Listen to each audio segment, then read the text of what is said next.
Người ấy là lựa chọn tuyệt vời của anh thì anh hãy ngước nhìn về bên ấy, có sao lại nghiêng về bên này?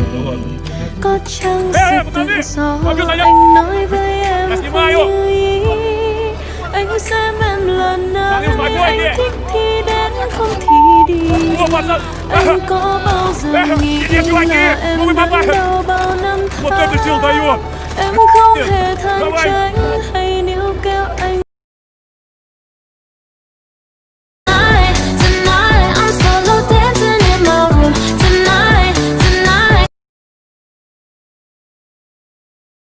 Trái tim rộng lớn thu nhân gian trong đôi mắt sầu lo. Bầu trời xin ta xua lời ca nhân ai đừng xa. Nhân Đoạn clip ghi lại vụ tai nạn giao thông được trích xuất từ camera giám sát cho thấy vào khoảng 6 giờ 50 sáng cùng 18/9 tại ngã tư Lộc An, Lộc Thành, Đồng Nai, một chiếc container màu trắng từ đường lớn đang chậm chậm đánh lái rẽ phải, thì thanh niên điều khiển xe máy lưu thông cùng chiều đã cố gắng tăng tốc để tạt đầu vượt lên, do không kịp né tránh, xe container đã va chạm với xe máy khá mạnh khiến nam thanh niên ngã văng xuống đường, sau đó, cả người cả xe bị bánh xe container cán qua. Đi làm vất vả, không ai thấy. Bước ra khỏi cửa, quạng người sôi.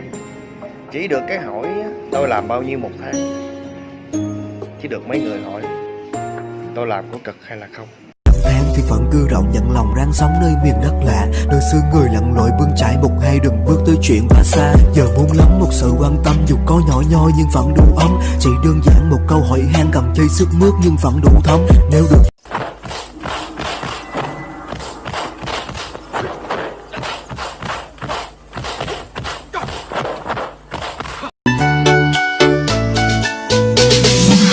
đàn một khúc hát dành tặng những ai đang buồn, buồn phiền này hay hân hoan kia số kiếp cũng đã an bài.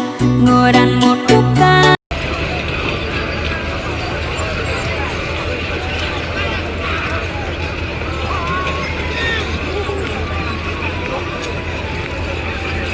Ngày 7 tháng 9 vừa qua, vào thời điểm này, chiếc xe tải chở cát đang cố gắng lùi để đổ nguyên vật liệu xây dựng ra sân trước nhà bên đường. Thế nhưng khi vừa lùi vào sân, tai nạn bất ngờ đã xảy ra, mặt đất bỗng sụt lún, nuốt chửng cả nửa chiếc xe tải. Tuy nhiên may mắn là sự cố không gây thiệt hại về người.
Trái tim rộng lớn thu nhân gian trong đôi mắt sầu lo.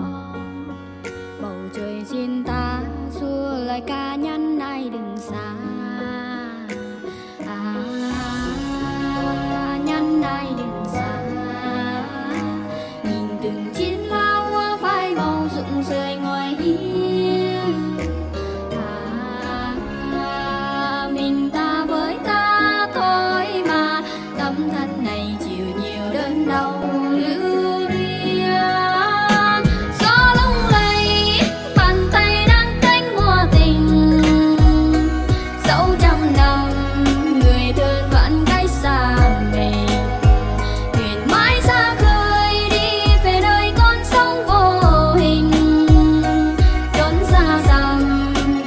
đường buồn hơn vạn ly.